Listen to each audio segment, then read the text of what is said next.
Hi friends, welcome to my channel. ಈ vlog ಬಂದು ಗುರುವಾರದ್ದು. ನಾನು ಗುರುವಾರದ ವ್ಲಾಗ್ ನಿಮ್ಮ ಹತ್ರ ಶೇರ್ ಮಾಡ್ಕೊಳ್ತಾ ಇದ್ದೀನಿ. ಇನ್ನು ಇಲ್ಲಿ ನೋಡ್ತಾ ಇರ್ಬೋದು, ತರಕಾರಿ ಬಂದಿತ್ತು. ಇನ್ನು ತರಕಾರಿ ಬೇಕಾಗಿತ್ತು. ಮನೇಲಿ ಟೊಮೊಟೊದೆಲ್ಲ ಖಾಲಿ ಆಗಿಬಿಟ್ಟಿದೆ ಸ್ವಲ್ಪ. ಅದಕ್ಕೋಸ್ಕರ ಪವಿತ್ರ ತೊಗೊತಾ ಇದ್ದಾಳೆ. ಇಲ್ಲಿ ನೋಡ್ತಾ ಇರಿ, ಟೊಮೊಟೊ ಕೂಡ ಸ್ವಲ್ಪ ಖಾಲಿ ಆಗಿಬಿಟ್ಟಿದೆ. ಇಲ್ಲಿ ಈ ಥರ ಹಳ್ಳಿ ಕಡೆ ಬಂದರೆ ಚೀಲದಲ್ಲೆಲ್ಲ ಕಟ್ಕೊಂಡು ಒಂದೇ ಗಾಡೀಲಿ ತೊಗೊಂಡು ಬರ್ತಾ ಇರ್ತಾರೆ. ಯಾಕೆಂದರೆ ಅವ್ರಿಗೆ ಬೈಕಲ್ಲಿ ಬರೋದ್ರಿಂದ ಮತ್ತು ಜಾಸ್ತಿ ಐಟಮ್ ಬೇಕಾಗಿರುತ್ತಲ್ವ, ಈ ಥರ ಐಡಿಯಾ ಮಾಡಿಬಿಟ್ಟು ತರ್ತಾ ಇರ್ತಾರೆ. ಇನ್ನು ನಮ್ಮೂರು ಬಂದು ತುಂಬ ಚಿಕ್ಕೂರು ಫ್ರೆಂಡ್ಸ್, ಭಾಳ ಚಿಕ್ಕೂರು, ಜಾಸ್ತಿ ಏನು ಕೂಡ ಬರೋದಿಲ್ಲ ಇಲ್ಲಿಗೆ. ಇನ್ನು ಬಸ್ಸಿನ ವ್ಯವಸ್ಥೆ ಅಂತೂ ಇಲ್ಲವೇ ಇಲ್ಲ. ನಾವು ಬಸ್ಗೆ ಹೋಗ್ಬೇಕಂದ್ರೆ ಪಿಲಾಲಿ ಅಂತ ಇದೆ ಆ ಊರು, ಅಲ್ಲಿಗೆ ಬಂದುಬಿಟ್ಟು ಬಸ್ಗೆ ಹತ್ಕೊಂಡು ಬರಬೇಕು. ನಮ್ಮೂರೊಳಗೆ ಬಸ್ಸೇ ಬರೋದಿಲ್ಲ, ಅಷ್ಟು ಚಿಕ್ಕೂರು ಆಗಿರೋದ್ರಿಂದ. ಇನ್ನು ಏನಿದ್ರು ಬೈಕು ಅವೆಲ್ಲ ಇದ್ದರೆ ಮಾತ್ರ ಓಡಾಡೋಕ್ಕೆ ಇದು, ಇಲ್ಲಾಂದರೆ ಭಾಳ ಕಷ್ಟ ಆಗುತ್ತೆ. ಇನ್ನು ತರಕಾರಿ ಬಂದು ಟೊಮೊಟೊ, ಹಸಿರುಮೆಣ್ಸಿನ್ಕಾಯಿ ಮತ್ತು ಆಲೂಗೆಡ್ಡೆ, ಬೀಟ್ರೋಟ್ ಕೂಡ ಇತ್ತು. ಇನ್ನು ಬೀಟ್ರೋಟ್ ಕೂಡ ತೊಗೊಂಡಿದ್ದಾಳೆ. ಆ ಬೀಟ್ರೋಟ್ ತಿಂದರೆ ತುಂಬ ಒಳ್ಳೇದಲ್ವ, ಅದಕ್ಕೋಸ್ಕರ. ಇನ್ನು ನಾವು ತುಂಬ ಜನ ಇದ್ದೀವಿ ಫ್ರೆಂಡ್ಸ್, ಜಾಸ್ತಿ ಜನ ಇರೋದ್ರಿಂದ ಎಷ್ಟು ಅಡುಗೆ ಮಾಡಿದ್ರು ಕೂಡ ಸಾಲ್ಟೇಜ್ ಬರುತ್ತೆ. ಇನ್ನು ಗಂಡು ಮಕ್ಕಳು ಕೂಡ ಸ್ವಲ್ಪ ಎಲ್ಲರೂ ಕೂಡ ಕೆಲಸಕ್ಕೆಲ್ಲ ಹೋಗ್ತಾ ಇರ್ತಾರಲ್ವ, ಸ್ವಲ್ಪ ಊಟ ಎಲ್ಲ ಜಾಸ್ತಿ ಬೇಕಾಗುತ್ತೆ. ಅದಕ್ಕೋಸ್ಕರ ಇಷ್ಟಿಷ್ಟಾದರೂ ಕೂಡ ಸಾಕಾಗಲ್ಲ. ಆ ದಿನಕ್ಕೆ ಏನಿಲ್ಲ ಅಂದರೂ ಕೂಡ ಒಂದು ದೊಡ್ಡ ಕುಕ್ಕರ್ ತುಂಬ ಸಾಂಬಾರು ಮಾಡಬೇಕು, ಒಂದು ದೊಡ್ಡ ಪಾತ್ರೆ ತುಂಬ ಅನ್ನ ಮತ್ತು ದೊಡ್ಡ ಪಾತ್ರೆ ತುಂಬ ಮುದ್ದೆಗಳು ಮಾಡಲೇಬೇಕು ಕಂಪಲ್ಸರಿ. ಅದಕ್ಕೋಸ್ಕರ ಏನು ಜಾಸ್ತಿ ತಿಂಡಿ ಐಟಮ್ ಮಾಡಲ್ಲ, ಬರೀ ಅನ್ನ ಮುದ್ದೆ ಮಾಡ್ತಾ ಇರ್ತೀವಿ. ಇನ್ನು ನಮ್ಮ ಧನು ಅಂಗನವಾಡಿಗೆ ಹೋದ ಅವನು. ಇನ್ನು ಅವನ್ನ ರೆಡಿ ಮಾಡಿ ಕಳಿಸ್ಬಿಟ್ಟು ಇವಾಗ ಪವಿತ್ರ ಯೋಷಿತಕ್ಕೆ ಸ್ನಾನ ಮಾಡಿಸ್ಬೇಕಂತೇಳ್ಬಿಟ್ಟು ಕರ್ಕೊಂಡು ಹೋದ್ಲು. ಅವಳು ಫ್ರೆಶ್ ಅಪ್ ಆಗಿ ಇನ್ನು ನಮ್ಮ ಗುಂಡ ಆಟ ಆಡ್ತಾ ಇದ್ದಾನೆ ಕೂತ್ಕೊಂಡ್ಬಿಟ್ಟು. ಅವನು ಅಂಗನವಾಡಿಗೆ ಹೋಗಂತಂದರೆ ಹೋಗ್ತಾನೆ ಇಲ್ಲ. ಸುಮ್ಮನೆ ಅಲ್ಲಿ ಹೋಗಿ ಕರ್ಕೊಂಡೋಗಿ ಬಿಟ್ಟು ಬಂದ್ರಂತೂ ತುಂಬ ಅಳ್ತಾನೆ ಇರ್ತಾನೆ, ಆಟ ಮಾಡ್ತಾನೇ ಇರ್ತಾನೆ. ಅದಕ್ಕೋಸ್ಕರ ಇನ್ನು ಕಳಿಸ್ತಾ ಇಲ್ಲ, ಇಲ್ಲೇ ಇಟ್ಕೊಂಡಿದ್ದೀವಿ ಮನೆ ಹತ್ರನೇ. ಇನ್ನು ಇರಲಿ ಆಟ ಆಡ್ಕೊಂಡು ಅಂತ ಹೇಳ್ಬಿಟ್ಟು ಅಭ್ಯಾಸ ಆಗ್ತಾನೆ ಅಂತ ಅಂದ್ಕೊಂಡ್ರೆ ಏನು ಮಾಡಿದ್ರು ಕೂಡ ಹೋಗ್ತಾ ಇಲ್ಲ, ಏನು ಮಾಡೋದಕ್ಕಾಗೋದಿಲ್ಲ. ಇನ್ನು ಚಿನ್ನಮ್ಮನಿಗೆ ಸ್ನಾನ ಮಾಡಿಸ್ಬಿಟ್ಟು ಮಲಗಿಸ್ಬಿಟ್ಟು ಇವಾಗ ಸ್ವಲ್ಪ ಬಟ್ಟೆ ನೆನೆಸಿದ್ಲು ಪವಿತ್ರ, ಮಕ್ಕಳು ಬಟ್ಟೆ ಎಲ್ಲ ಸ್ವಲ್ಪ ಒಂದು ವಾರದಿಂದ ಪರವಾಗಿಲ್ಲ ನೀರು ಬಿಡ್ತಾ ಇದ್ದಾರೆ. ಅಟ್ಲೀಸ್ಟ್ ಮನೆಗೆ ಬಳಸ್ಕೊಳ್ಳೋದಕ್ಕೆ ಅಷ್ಟು ಆದರೂ ಸಿಗ್ತಾ ಇದೆ. ಇನ್ನು ಚಿಕ್ಕ ಮಕ್ಳು ಬಟ್ಟೆ ಅಲ್ವಾ, ಅವ್ರಿಗೆ ಬಟ್ಟೆ ಬೇಕೇ ಬೇಕು ಕಂಪಲ್ಸರಿ. ಒಂದು ದಿನಕ್ಕೆ ಏನಿಲ್ಲಂದ್ರೂ ಕೂಡ ಒಂದು 2 ಜೊತೆ 3 ಜೊತೆ ಬಿಡ್ತಾನೆ ಇರ್ತಾರೆ. ಇನ್ನು ನಮ್ಮ ಚಿನ್ನಮ್ಮ ಬಂದು ಇವಾಗ ತಾನೇ ಸ್ವಲ್ಪ ನಡೆಯೋದಕ್ಕೆ ಮತ್ತು ನಿಂತ್ಕೊಳ್ಳೋಕ್ಕೆ ಎಲ್ಲ ಸ್ಟಾರ್ಟ್ ಮಾಡ್ತಾ ಇದ್ದಾಳಲ್ವ, ತುಂಬ ಗೊಬ್ಬೆ ಬಿಡಿಸ್ಕೊತಾ ಇರ್ತಾಳೆ. ಬಟ್ಟೆ ಮಾತ್ರ ಅವಳವೇ ಜಾಸ್ತಿ ಬಟ್ಟೆ ಅಂತಲೇ ಹೇಳ್ಬೋದು. ಇನ್ನು ಮಕ್ಳ ಬಟ್ಟೆ ಎಲ್ಲ ಇಲ್ಲೇ ಒಗಿತಾ ಇದ್ದಾಳೆ. ತೋಟಕ್ಕೆ ತೊಗೊಂಡೋಗಿ ಒಕ್ಕೊಂಬರ್ತೀನಿ ಅಂತಂದರೆ ಆಗಲೇ ನೆನೆಸ್ಬಿಟ್ಟಿದ್ಲಿ ಎಲ್ಲ ಕೂಡ. ಇನ್ನು ಬಿಡೋ ಅಂತೇಳ್ಬಿಟ್ಟು ಅಲ್ಲೇ ಒಗಿತಾ ಇದ್ದಾಳೆ. ನಾನು ಬಂದುಬಿಟ್ಟು ಇವಾಗ ಸ್ವಲ್ಪ ಎಲ್ಲ ಜಾಲಿಸ್ಕೊಟ್ಲು, ಇನ್ನು ಒಣಗಾಕ್ತಾ ಇದ್ದೀನಿ. ಸಿಕ್ಕಾಪಟ್ಟೆ ಗಾಳಿ, ಯಪ್ಪ ಗಾಳಿಗೆ ಯಾವ ಬಟ್ಟೆ ಯಾವ ಮೂಲೆಗೆ ಹೋಗುತ್ತೆ ಅನ್ನೋದು ಕೂಡ ಗೊತ್ತಾಗೋದಿಲ್ಲ, ಅಷ್ಟು ಗಾಳಿ ಬರ್ತಾ ಇರುತ್ತೆ ಒಂದೊಂದ್ಸತಿ ಅಂತೂ ಮನೆ ಮುಂದೆ ಅಷ್ಟೇ. ಇನ್ನು ಟೈಮ್ ಬಂದು ಆಗಲೇ ಒಂದು 10 ಗಂಟೆ 10:30 ಆಗಿತ್ತು ಅನಿಸುತ್ತೆ, ಆವಾಗ ಬಟ್ಟೆ ಒಗೆಯೋಕ್ಕೆ ಸ್ಟಾರ್ಟ್ ಮಾಡಿದ್ಲು. ಇನ್ನು ನಾವು ಊಟ ಅಂತೂ ತುಂಬ ಲೇಟಾಗಿ ಊಟ ಮಾಡ್ತೀವಿ ನಾವಿಬ್ಬರು. ಇನ್ನು ಎಲ್ಲರದ್ದು ಕೂಡ ಊಟ ಆಗಿ ಎಲ್ಲರೂ ಕೂಡ ಅವ್ರವ್ರ ಕೆಲಸಕ್ಕೆ ಹೋದ್ಮೇಲೆ ಇನ್ನು ನಾವಿಬ್ಬರು ಮನೇಲಿ ಇರ್ತೀವಲ್ವ, ಸ್ವಲ್ಪ ಲೇಟಾಗಿ ಊಟ ಮಾಡ್ತೀವಿ, ಬೇಗ ಊಟ ಮಾಡಲ್ಲ. ನಾವು ಊಟ ಮಾಡೋಷ್ಟೊತ್ತಿಗೆ ಒಂದು 11 ಗಂಟೆ ಆಗುತ್ತೋ, 11:30 ಆಗುತ್ತೋ, 12 ಗಂಟೆ ಕೂಡ ಆಗುತ್ತೆ ಒಂದೊಂದು ಸತಿ, ಅಷ್ಟು ಲೇಟ್ ಆಗಿಬಿಡುತ್ತೆ. ಇನ್ನು ಅಡುಗೆ ಬಂದುಬಿಟ್ಟು ಒಂದು 8 ಗಂಟೆ 8:30 ಒಳಗೇ ಅಡುಗೆ ಆಗಿರಬೇಕು. ನಾವು ಊಟ ಮಾಡೋಷ್ಟೊತ್ತಿಗೆ ತುಂಬ ತಣ್ಣಗಾಗಿಬಿಟ್ಟಿರುತ್ತೆ. ಬಟ್ ಏನು ಮಾಡೋದಕ್ಕಾಗೋದಿಲ್ಲ, ಟೈಮಿಂಗ್ಸ್ ಆ ಥರ ಇರುತ್ತಲ್ಲ. ಇನ್ನು ಮನೆ ಕೆಲಸ ಎಲ್ಲ ಮುಗಿಸ್ಬಿಟ್ಟು ಆಮೇಲೆ ಸ್ವಲ್ಪ ನಿಧಾನ ಕೂತ್ಕೊಂಡು ಊಟ ಮಾಡ್ತೀವಿ, ಮಕ್ಕಳೆಲ್ಲ ಮಲಗಿಸ್ಬಿಟ್ಟು. ಆ ಥರ ಇರುತ್ತೆ ನಮ್ಮ ಡೈಲಿ ರೊಟೀನ್ ಅನ್ನೋದು. ಇಲ್ಲಿಗೆ ಬಂದರೆ ಇದೇ ಥರನೇ ಇರೋದು. ಇನ್ನು ಅತ್ತೆ ಮನೆ ಅಂದರೆ ಗೊತ್ತಲ್ವ ಯಾವ ಥರ ಇರುತ್ತೆ ಅಂತ ಹೇಳ್ಬಿಟ್ಟು.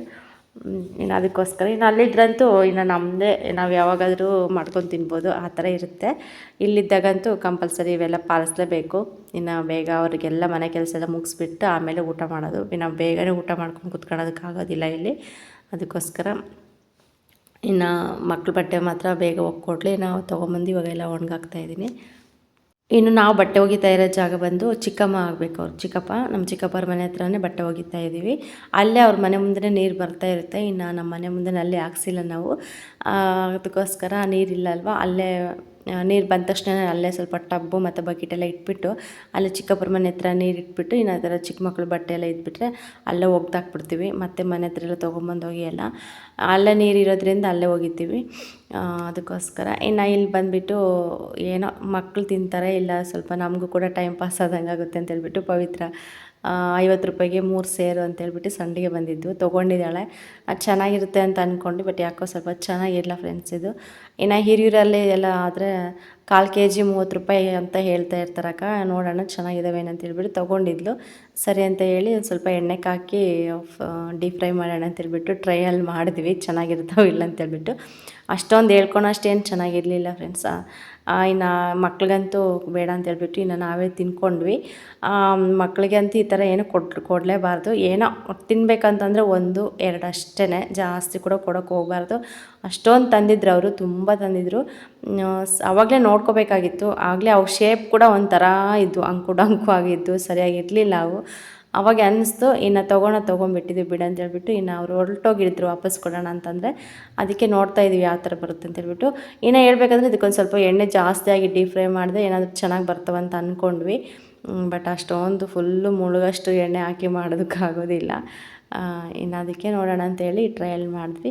ಅಷ್ಟೊಂದೇನು ಟೇಸ್ಟ್ ಏನು ಸರಿ ಅನ್ನಿಸ್ಲಿಲ್ಲ. ಇನ್ನು ಬಿಡಿ ಯಾವಾಗಾದರೂ ಸೊಪ್ಪು ಸಾರು ಮಾಡಿದಾಗ, ಇಲ್ಲ ಬೇಳೆ ಸಾರು ಮಾಡಿದಾಗ, ಇಲ್ಲ ಏನಾದರೂ ಸ್ವಲ್ಪ ಟಿಫನ್ ಐಟಮ್ ಅಂದರೆ ಚಿತ್ರಾನ್ನ, ಇಲ್ಲ ಪಲಾವು, ಉಪ್ಪಿಟ್ಟು ಏನಾದರೂ ಮಾಡಿದಾಗ ಈ ಥರ ಸೈಡ್ಸ್ಗೆ ಚೆನ್ನಾಗಿರ್ತವೆ ಅಂತ ಹೇಳ್ಬಿಟ್ಟು ಇನ್ನು ಹಂಗೆ ಡಬ್ಬಿಗೆ ಹಾಕಿಟ್ಕೊಂಡ್ವಿ. ಇನ್ನು ಇದು ಬಂದುಬಿಟ್ಟು ಒಂದು ಮಧ್ಯಾಹ್ನ ಟೈಮು. ಇನ್ನು ಕೆಲಸ ಎಲ್ಲ ಮುಗಿಸಿ ಆಮೇಲೆ ಸ್ವಲ್ಪ ಹೊತ್ತು ಕೂತ್ಕೊಂಡು ಮಾತಾಡಿಕೊಂಡು ಆಮೇಲೆ ಇವಾಗ ಪಾತ್ರೆ ತೊಳೆಯೋಕ್ಕೆ ಸ್ಟಾರ್ಟ್ ಮಾಡಿದ್ದೀನಿ ನಾನು. ಪಾತ್ರೆ ಅದೆಲ್ಲ ತೊಳ್ಕೊಡ್ತೀನಿ. ಇನ್ನು ಇಲ್ಲಂತೂ ರಾಶಿ ಪಾತ್ರೆ ಕೂಡ ಹಾಕೋಣ ಥರನೇ ಇಲ್ಲ. ಯಾವಾಗ ಅಡುಗೆ ಮಾಡ್ತೀವಿ ಆವಾಗಲೇ ತೊಳೆದಿಟ್ಬಿಡ್ಬೇಕು. ಯಾವಾಗ ಊಟ ಮಾಡ್ತೀವಿ ಆವಾಗಲೇ ಸ್ವಲ್ಪ ನೀಟಾಗಿ ಸೋಪು ಗಿಪ್ಪು ಹಾಕ್ಬಿಟ್ಟು ಉಜ್ಜಿ ತೊಳೆದಿಟ್ಬಿಡ್ಬೇಕು. ಜಾಸ್ತಿ ರಾಶಿ ಪೆಂಡಿಂಗ್ ಹಾಕ್ಕೊಳೋ ಥರನೇ ಇಲ್ಲ ಪಾತ್ರೆಗಳಿಲ್ಲೆಲ್ಲ.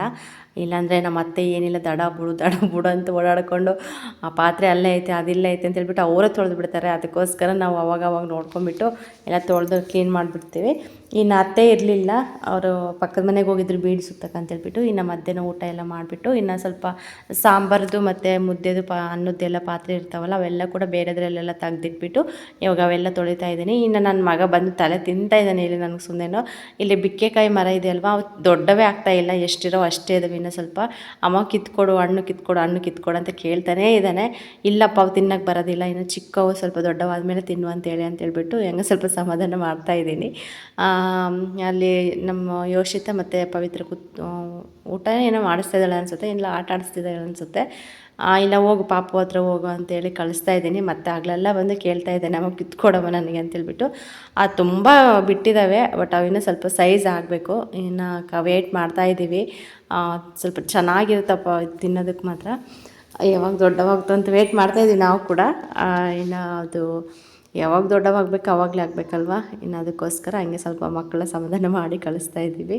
ಇಲ್ಲಾಂದರೆ ಮನೆ ಮುಂದೆನೇ ಕಣ್ಣು ಮುಂದೆನೇ ಕಾಣಿಸ್ತಾ ಇರ್ತಾವಲ್ವ, ಯಾವಾಗ ಬಿಡ್ತಾವಪ್ಪ ಯಾವಾಗ ತಿನ್ನಬೇಕಪ್ಪ ಅಂತ ಅವ್ರಿಗೂ ಕೂಡ ತುಂಬ ಇಷ್ಟ ಇರುತ್ತೆ. ಅದಕ್ಕೋಸ್ಕರ ಇನ್ನು ಪಾತ್ರೆಗಳು ತೊಳೆಯೋಕ್ಕೆ ಸ್ಟಾರ್ಟ್ ಮಾಡಿದ್ರೆ ಸಾಕು, ಇನ್ನು ಎಲ್ಲಿರೋ ಕೂಡ ಬಂದುಬಿಡುತ್ತೆ ಕೋಳಿಗಳು. ಇವೆಲ್ಲ ನಾವು ಸಾಕಿರೋ ಕೋಳಿಗಳೇ, ಇದೆಲ್ಲ ನಮ್ಮ ಮಾವ ಸಾಕಿರೋದೇನೆ. ಎಲ್ಲ ಕೂಡ ಇಲ್ಲೇ ಇರುತ್ತೆ, ಬಿಕ್ಕೆ ಹಣ್ಣಿನ ಮರದ ಹತ್ರನೇ ಇರ್ತವೆ, ಜಾಸ್ತಿ ಮನೆ ಹತ್ರ ಬರಲ್ಲ.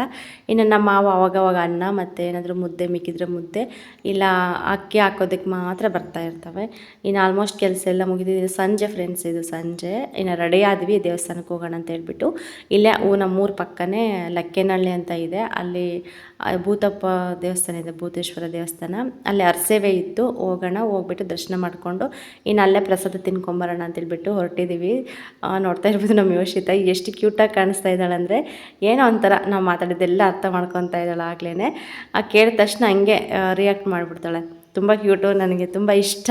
ನಮಗೆ ಫಸ್ಟ್ನೇ ಪಾಪುನೇ ಹೆಣ್ಪಾಪು. ಇನ್ನು ನಮ್ಮ ಅತ್ತೆಗೆ ಬಂದು ಹೆಣ್ಮಕ್ಳಿಲ್ಲ. ಇನ್ನು ನಮ್ಮ ಇವಾಗ ಹೆಣ್ಮಗಳಂದರೆ ಇವಳೇನೆ ಫಸ್ಟು. ಅದಕ್ಕೋಸ್ಕರ ಎಲ್ರಿಗೂ ಕೂಡ ತುಂಬ ಮುದ್ದು. ನಮಗಂತೂ ಸಖತ್ ಇಷ್ಟಪ್ಪ. ಅದಕ್ಕೆ ಯಾವಾಗಲೂ ಕೂಡ ನನ್ನಂತೂ ಬಿಡೋದೇ ಇಲ್ಲ. ಇನ್ನು ಅಮ್ಮಂದ್ರಿಗೆ ಏನು ಮಕ್ಕಳು ದೊಡ್ಡರಾಗೋವರೆಗೂ ಅವ್ರು ಮೆಮೊರಬಲ್ ಆಗಿ ಇರಬೇಕಂತೇಳ್ಬಿಟ್ಟು ಜಾಸ್ತಿ ಫೋಟೋ ತಗೊಳ್ಳೋದು ಎಲ್ರಿಗೂ ಇಷ್ಟ ಫ್ರೆಂಡ್ಸ್. ಎಲ್ರಿಗೂ ಕೂಡ ಆಸೆ, ನಮಗಂತಲ್ಲ, ಪ್ರತಿಯೊಬ್ಬರು ಅಮ್ಮಂದ್ರಿಗೂ ಕೂಡ ಆಸೆ. ಮಕ್ಕಳು ಚಿಕ್ಕವರಿದ್ದಾಗಿಂದ ಅವ್ರು ಸ್ವಲ್ಪ ಎಷ್ಟು ದೊಡ್ಡರಾದರೂ ಕೂಡ ಫೋಟೋ ಇರಬೇಕು ಅನ್ನೋದೊಂದಿದು. ಎಲ್ಲಾದರೂ ಹೋಗಲಿ, ಎಲ್ಲಿಗಾದ್ರೂ ರೆಡಿ ಮಾಡಲಿ, ಒಂದು ಫೋಟೋ ಇರಲೇಬೇಕು. ಅದಕ್ಕೋಸ್ಕರ ಇನ್ನು ಎಲ್ಲ ಕೆಲಸ ಎಲ್ಲ ಮುಗಿಸಿ ಬಂದುಬಿಟ್ಟು ಇನ್ನು ಸ್ವಲ್ಪ ಫೋಟೋ ಎಲ್ಲ ತೊಗೊತಾ ಇದ್ದಾಳೆ. ನಾನು ಕೂಡ ಯೋಷಿತನ ಎತ್ಕೊಂಡ್ಬಿಟ್ಟು ಒಂದು ಸ್ವಲ್ಪ ಫೋಟೋ ಎಲ್ಲ ತೊಗೊಂಡೆ. ಇಲ್ಲಿ ಚಿಕ್ಕಪ್ಪರ ಮನೆ ಹತ್ರ ಬಂದ್ವಿ. ಇನ್ನು ನಮ್ಮ ಚಿಕ್ಕಪ್ಪನಿಗಂತೂ ಪ್ರಾಣಿಗಳಂದರೆ ತುಂಬ ಇಷ್ಟ ಫ್ರೆಂಡ್ಸ್. ಎಷ್ಟು ಚೆನ್ನಾಗಿ ಸಾಕ್ತಾರೆ ಅಂದರೆ ನಿಜವಾಗ್ಲೂ ಹೇಳೋದಕ್ಕೆ ಆಗೋದಿಲ್ಲ, ನಂಬೋದಕ್ಕೆ ಆಗೋದಿಲ್ಲ, ಅಷ್ಟು ಮುದ್ದು. ನೋಡಿ ಓದ್ತಾ ಇದೆ ಅಲ್ವಾ, ಬಂದ ತಕ್ಷಣವೇ ನಾವು ಕುತ್ಕೊಂಡ್ರೆ ಮಾತ್ರ ಹಂಗೆ ತೊಡೆ ಮೇಲೆ ಮಲ್ಕೊಳ್ಳೋವರೆಗೂ ಸಮಾಧಾನನೇ ಆಗಲ್ಲ ಅದಕ್ಕೆ. ಅಷ್ಟರಲ್ಲಿ ಇದು ಬಂತು, ಚಿಕ್ಕ ಮರಿ ಬಂದರೆ ಅದಕ್ಕೆ ಕೋಪ ಬಂದುಬಿಡ್ತು, ಹಂಗೆ ಎದ್ಬಿಟ್ಟು ಹೋಗು, ನಾನು ಬೇಡ, ನನ್ನನ್ನು ಮಲಗಿಸ್ಕೋಬೇಡ, ಅದನ್ನು ಮಲಗಿಸ್ಕೊಂಡಿದೆ ಅಂತ ಹೇಳ್ಬಿಟ್ಟು ಅದು ಮುನ್ಸ್ಕೊಂಡು ಹೋಯ್ತು. ಅಲ್ಲಿ ಕಪ್ಪುದು ಕಾಣಿಸ್ತಾ ಇದೆ ಅಲ್ವಾ ಮೇಕೆ, ಅದ್ರ ಮರಿನೇ ಇದು ಓತಿನ ಮರಿ, ಮತ್ತು ಇನ್ನೊಂದು ಕಪ್ಪುದು ಕಾಣಿಸುತ್ತಲ್ಲ ಆ ಮರಿ ಕೂಡ. ಅಷ್ಟು ಇಷ್ಟ ಅವ್ರಿಗೆ ಪ್ರಾಣಿಗಳು ಸಾಕಬೇಕಾದ್ರೆ. ಮನೆಯಲ್ಲಿ ಮಕ್ಕಳನ್ನ ಯಾವ ಥರ ಸಾಕ್ತಾರೋ ಅದೇ ಥರನೇ ಸಾಕ್ತಾ ಇರ್ತಾರೆ, ಅಷ್ಟೊಂದು ಇಷ್ಟ.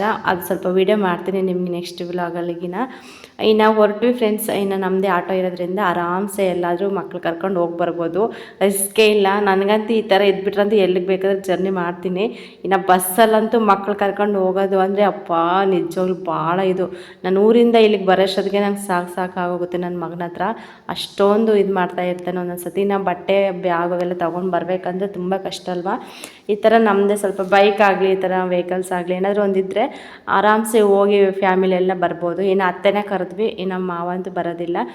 ಕರೆದ್ರೆ ಅವರು ಇಲ್ಲ ಹೋಗಿ ಬನ್ನಿ ಅಂತ ಹೇಳಿದರು. ಅದಕ್ಕೋಸ್ಕರ ಇನ್ನು ನಾವೇ ಹೋಗ್ತಾ ಇದ್ದೀವಿ. ಇನ್ನು ನಮ್ಮ ಮನೆಯವ್ರು ಬಂದುಬಿಟ್ಟು ಅವರು ತೋಟದ ಹತ್ರನೇ ಇರಬೇಕಲ್ವ, ಇನ್ನು ಅವ್ರಿಗೂ ಕೂಡ ಬರೋದಕ್ಕಾಗಲಿಲ್ಲ. ನೋಡೋಣ ನಾಳೆಗಿನ ಬರ್ತೀವಿ ಅಂತ ಹೇಳ್ತಾಯಿದ್ರು.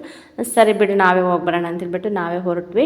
ಆಗಲೇ ಸಂಜೆ ಒಂದು 6:30 6:45 ಆಗಿತ್ತು ಫ್ರೆಂಡ್ಸ್ ಟೈಮ್ ಬಂದುಬಿಟ್ಟು. ಇನ್ನು ಇಲ್ಲಿ ನೋಡ್ತಾ ಇರ್ಬೋದು, ಹೋಗ್ತಾಯಿದ್ರೆ ಕುರಿ ಅಡ್ಡ ಬಂದವು.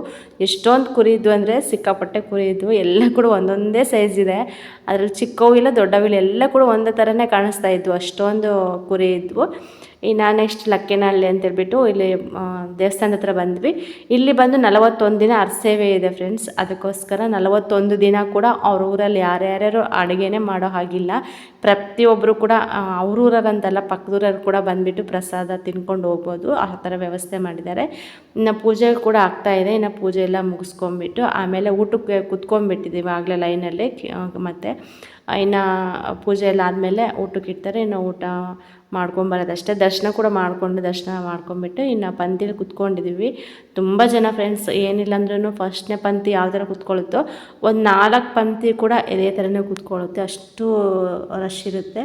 ಹಳ್ಳಿಗಳಲ್ಲಿ ಈ ಥರ ಯಾವಾಗಲೂ ಕೂಡ ದೇವರು ಒಲಿಸ್ಬೇಕಾದ್ರೆ ಈ ಥರ ಅಂದರೆ ಮಾಡ್ತಾಯಿರ್ತಾರೆ, ಅರಸೇವೆ ಮಾಡ್ತಾಯಿರ್ತಾರೆ. ಒಂದು 41 ದಿನ ಊರಲ್ಲಿ ಅಡುಗೆನೇ ಮಾಡೋ ಹಾಗಿಲ್ಲ, ಅಷ್ಟು ಚೆನ್ನಾಗಿ ಹಳ್ಳಿಗಳ ಕಡೆ ಒಂದು ಸಂಪ್ರದಾಯನ ನಡೆಸ್ಕೊಂಡು ಹೋಗ್ತಾ ಇರ್ತಾರೆ. ಇನ್ನು ನಾನು ಚಿಕ್ಕಮ್ಮ ಕೂಡ ಬಂದಿದ್ದರು, ನಮ್ಮ ಜೊತೆ ಬರಲಿಲ್ಲ ಚಿಕ್ಕಪ್ಪ ಬೈಕಲ್ಲಿ ಕರ್ಕೊಬಂದು ಬಿಟ್ಟೋದ್ರು. ಇನ್ನು ಜೊತೆ ಕುತ್ಕೊಂಡಿದ್ದೀವಿ ಪ್ರಸಾದ ತಿನ್ನೋದಕ್ಕೆ. ಇನ್ನು ಹೋಗ್ಬಿಟ್ಟು ದರ್ಶನ ಮಾಡ್ಕೊಂಡು ಬಂದು ಕುತ್ಕೊಂಡ್ವಿ. ಇನ್ನು ನಾವು ಬರೋಷ್ಟೊತ್ತಿಗೆ ವಾಪಸ್ಸು ಒಂದು 8:30 ಆಗಿತ್ತು ಫ್ರೆಂಡ್ಸ್. ಇನ್ನು 8:30 ಆಗಿತ್ತು. ಇನ್ನು ನಮ್ಮ ಮನೆಯವ್ರು ಬಂದು ಕರ್ಕೊಬಂದ್ರು ತೋಟಕ್ಕೆ. ಇಲ್ಲಿ ನೋಡ್ತಾ ಇರ್ಬೋದು ಅಪ್ಪ ಮಗ ಆಟ ಆಡ್ತಾ ಇದ್ದಾರೆ. ಎಲ್ಲೋ ಸ್ವಲ್ಪ ಪಟಾಕಿ ಇತ್ತಂತೆ ಭೂಚಕ್ರ, ಅದು ತೊಗೊಂಬಂದು ಮಗನ ಆಟ ಆಡಿಸ್ಕೊಂಡು ಕುತ್ಕೊಂಡಿದ್ದಾರೆ. ಆ ವೆದರ್ ಕೂಡ ತುಂಬ ಚೆನ್ನಾಗಿದೆ. ಇಷ್ಟೊತ್ತಲ್ಲಿ ತಣ್ಣಗೆ ಗಾಳಿ ಬೀಸ್ತಾ ಇರುತ್ತೆ. ಹೊರಗಡೆ ಅಂತ ಇರೋದಕ್ಕೆ ಆಗೋದಿಲ್ಲ, ಅಷ್ಟು ಚಳಿ ಅನ್ನಿಸ್ತಾ ಇರುತ್ತೆ ಒಂದೊಂದ್ಸತಿ. ಅದಕ್ಕೋಸ್ಕರ ನಾವು ಆಟ ಆಡಿಸ್ತಾ ಇದ್ದೇನೆ ಅವನ್ನ. ತುಂಬ ಇಷ್ಟ ಅವನಿಗೆ ಈ ಥರ ಎಲ್ಲ ಹೊಸದೆಲ್ಲ ನೋಡಬೇಕಂತ ಹೇಳ್ಬಿಟ್ಟು.